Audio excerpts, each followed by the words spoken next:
આદિવાસી દિગ્ગજ ધારાસભ્યોએ ડીજીવીસીએલની કચેરી ડોલાવી નાખી। સ્થાનિક યુવાનોને કાયમી નોકરી આપવાના બદલે દિલ્હીની એજન્સી દ્વારા કોન્ટ્રાક્ટથી ભરતી કરવાના આરોપ સાથે બંને ધારાસભ્યો કચેરીએ પહોંચ્યા। અધિકારીઓનો ઘેરાવ કર્યો। ઉમેદવારો સાથે પહોંચેલા બંને નેતાઓએ અધિકારી સમક્ષ તર્કબદ્ધ રજૂઆતો કરી। એટલું જ નહીં, ઊભા 35 યુવાનો માટે નિમણૂક પત્ર આપવાની બાંહેધરી પણ લીધી। બંને ધારાસભ્યોએ આરોપ લગાવ્યો કે છેલ્લા 6 મહિનાથી 6 જિલ્લાના યુવાનો સાથે નોકરીને લઈને અન્યાય થઈ રહ્યો છે। કંપની દ્વારા કોન્ટ્રાક્ટના માણસોને લાભ પહોંચાડવાના પ્રયાસ કરાઈ રહ્યા છે। દાવા પ્રમાણે વિદ્યુત સહાયક હેલ્પર માટે 1864 યુવાનોએ પરીક્ષા પાસ કરી હોવા છતાં તેઓને નોકરી પર ન લેવાયા અને બીજા લોકોને કોન્ટ્રાક્ટ પર લઈ લેવાયા। ડીજીવીસીએલ દ્વારા 2025 જાન્યુઆરી મહિનામાં પરીક્ષા લેવામાં આવી હતી વિદ્યુત સહાયકની। હજારો યુવાનોએ નોકરી મળશે એમ કરીને પરીક્ષા આપી હતી। બધા યુવાનો આઈટીઆઈ એન્જિનિયર એપ્રેન્ટિસ કરેલા યુવાનો છે અને એમનું લિસ્ટ પણ અહીંથી જ આપવામાં આવ્યું હતું કોણ કોણ યુવાનો એક્ઝામ આપશે।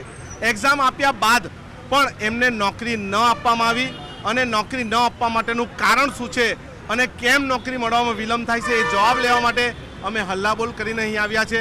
જ્યાં સુધી અમને યોગ્ય જવાબ ન મળે ત્યાં સુધી અમે અહીં કચેરીની બહાર ધરણા પ્રદર્શન કરીશું। કેટલા યુવાનો છે અને તમામ યુવાનો ટ્રાઇબલ વિસ્તારના છે?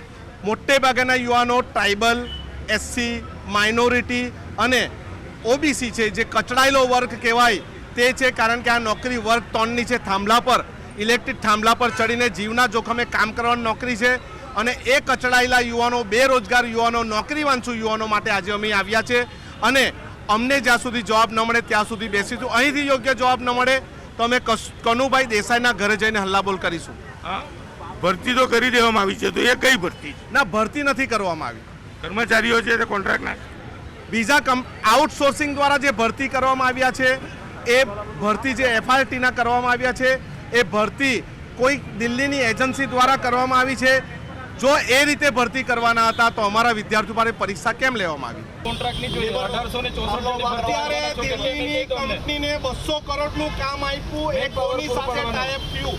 તમારી સાથે થયું કે તમારી સાથે થયું કે કનુભાઈ સાથે થયું? બોલો અમને। સબ ડિવિઝન વાળાને બધાને પૂછ્યું છે, કોઈની સિગ્નેચર કોઈ સાથે ટાઈપ અહીંથી ડીજીવીસીએલ સુરતથી ટાઈપ થાય છે। એક ટાઈપ તમે કર્યું ને, મેં કેવું એટલું બોલો સાહેબ, અમારે રામાયણ નથી સાંભળવી, અમારે કશું અમને બધું જાણ્યું। તમે ટાઈપ કર્યું કે નહીં કર્યું? તમે ટાઈપ કર્યું કે નહીં કર્યું? તમે ટાઈપ કર્યું ને, તમે એમઓયુ કર્યા ને, એમઓયુ કર્યું ને, તમે એમઓયુ કર્યું કે નહીં કર્યું?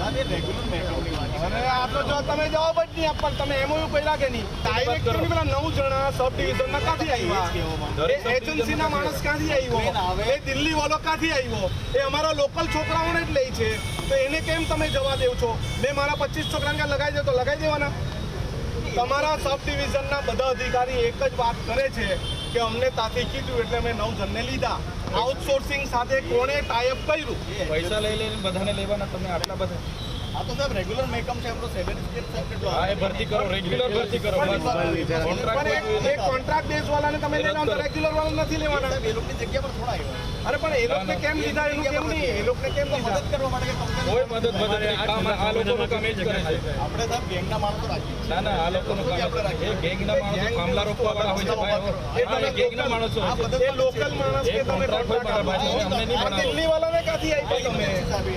ટેન્ડર જે ભરે તો એનું આવે પણ એ કોની સાથે ટાઈપ થયું? તમારી ડીજીવીસીએલ સુરતી સાહેબ સાથે ટાઈપ થયું કે મંત્રી શ્રી કનુભાઈ સાથે ટાઈપ થયું કે મંત્રી શ્રીના કારોબારી તન્ના સાહેબ સાથે ટાઈપ થયું? આ મીડિયાની સામે જાહેરમાં જ કહું છું, કોણ મલાઈ ખાય છે અને અમારા છોકરાઓ સાથે અન્યાય ક્યાં થાય છે એ તમે જવાબ આપો। ના, અમને કોને ઘૂસવા દીધા તમારી ઓફિસમાં? એ આપણા કર્મચારી નથી, એની જગ્યાએ આ લોકોને લો, આ લોકોની ભરતી કરો। ઘૂસવા કોને દીધા એમ કે? મેં એવું કેમ છું 1864 તમારે પર યાદી પેન્ડિંગ છે, પાસ થયેલા લોકો છે, તમે યાદી બહાર પાડી છે। ભાઈ તમારે કરવું છે ને નોકરી? કરવી છે, આ લોકોને ભરતી કરી નાખો, ચાલો વાર્તા પૂરી કરો, ચાલો। પણ એ તો એ લોકો એમની સાથે એમને ટાઈપ કરવી લો, દિલ્હી વાળાનું સાંભળવું છે, લોકલનું સાંભળવું નથી। એમને ટાઈપ કરવાનો વિષય તમે હું કામ ટેન્ડર આપ્યું એમને?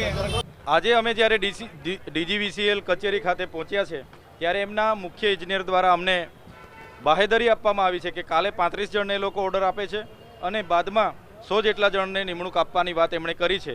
ઓગસ્ટમાં 100 જેટલી નિમણૂક આપીશું અને જે 1864માંથી બીજા જે રહે છે એમને જે ખાનગી એટલે કે આઉટસોર્સિંગની રીતે ભરતી કરીને હાલના તબક્કે એમને જોઈનિંગ કરાવીશું અને જેમ જેમ જગ્યાઓ ખાલી થશે તેમ તેમ એમને કાયમી ભરતીમાં લઈશું એવું એમણે અમને વિશ્વાસ આપ્યો છે, બાહેધરી આપી છે. અગર જો એક પ્રકારે એ લોકો ભરતી ના કરે અને અનામત બિન અનામતની રોસ્ટર પ્રમાણેની ભરતી એ લોકો ના કરે તો આવનારા દિવસોમાં આનાથી પણ મોટી સંખ્યામાં ફરી આ ઉર્જા સદનનો ઘેરાવો અમે કરીશું. નોકરીવાન છો છે તેમને આઉટસોર્સિંગના ધોરણે પણ નોકરી આપીશું, પરંતુ આ માત્ર ઓગસ્ટ સુધીની વાત છે અને ઓગસ્ટ પછી પણ જો બીજી નિમણૂક ન મળે કે ભરતીથી જગ્યા ખાલી પડે ત્યારે નિમણૂક ન મળે તો ફરી પાછા અમે ચેતરભાઈની જોડે અહીં હલ્લાબોલ આંદોલન કરવા માટે આવીશું. હોવાથી એ બાબતે જગ્યા ભરાઈ નહોતી, પણ હમણાં જ 35 જણાને નિમણૂક આપવામાં આવી છે. વિવિધ 4 સર્કલોમાં પ્રમોશનલ કેડરમાં હજુ થોડી જગ્યાઓ છે અને લગભગ આશરે 100 જેવી જગ્યાઓ પ્રમોશનથી ભરી ટ્રાન્સફર કરી એ બધી કાર્યવાહી હાથ ઉપર જ છે અને એ કાર્યવાહી પૂર્ણ થતાં હેલ્પરની બીજી 100 જેવી જગ્યાઓ ઊભી થશે અને એ ભરવા અમે પ્રયત્નશીલ છીએ અને આશા છે કે ઓગસ્ટ એન્ડ સુધી અમે એ જગ્યાઓ પણ ભરી દઈશું. આ જગ્યા ભરવા માટેની જ હતી કે એક્ઝામ જાન્યુઆરીમાં થઈ હતી તો શું કામ રિક્રુટમેન્ટ થઈ નથી વિદ્યુત સહાયક હેલ્પરમાં એ વિશે ચીફ એન્જિનિયર સાહેબ છે. ધારાસભ્ય સાહેબ જે વાત કરતા હતા કે જેને દિલ્હીની કંપની કે એની વાત કરે છે એ લોકો અમારા લાઇન સ્ટાફની સાથે સાથે પેરેલલમાં જે આ માણસો હોય છે જે કોન્ટ્રાક્ટ બેઝના કે જે કમ્પ્લેનમાં એમને મદદરૂપ થાય કમ્પ્લેન સોલ્વ કરવા માટે. ઘણીવાર ગ્રાહકે 12 વાગે કમ્પ્લેન કરી હોય, કદાચ એવું થાય કે એને 4 વાગે 6 વાગ્યા સુધી એની કમ્પ્લેન એટેન્ડ કરે. એ જે કંપની છે CY ફ્યુચર છે જ્યાં કોલ સેન્ટર ચલાવે છે, કોલ સેન્ટરનો કોન્ટ્રાક્ટ છે અને એ સિવાય એનું ટેન્ડર થતું હોય છે અને એ ટેન્ડરને જે બીડ ભરે એના મિનિમમ એના આધારે અને એ લોકો દરેક સબ ડિવિઝન અમારા કુલ 160 સબ ડિવિઝન છે, અમારા કુલ જે 7 જિલ્લા છે એમાં 160 સબ ડિવિઝન છે. એ ટેન્ડર કોર્પોરેટ ઓફિસમાંથી બહાર પડે. સંસ્થામાં જે એપ્રેન્ટિસ લાઇનમેન સંપૂર્ણ કરે છે અને NCVT એક્ઝામ પાસ કરે છે એની એક યાદી બનાવવામાં આવે છે. એ દરેક સર્કલ પાસે એ યાદી હોય છે. એમાં એ જે એપ્રેન્ટિસ લાઇનમેનો છે એમને એક્ઝામ માટે બોલાવવામાં આવે છે અને એ એક્ઝામમાં પોલ ટેસ્ટ થાય છે પહેલાં અને પછી રિટર્ન ટેસ્ટ થાય છે અને રિટર્ન ટેસ્ટમાં ઉત્તીર્ણ થયેલા ઉમેદવારોની આ યાદી છે 1664. પોસ્ટ જ્યારે એક્ઝામ લીધી હતી ત્યારે 5 થી 7 જ પોસ્ટ હતી, પણ અમે પ્રમોશન બધા કાઢી હમણાં 35 જગ્યાઓ થઈ છે. એ 35 જગ્યાઓમાં નિમણૂક આપી છે અને cut off minimum cut off marks જે હોય છે એ મુજબ યાદી છે એમાંથી કેટલી ભરતી થઈ? 35.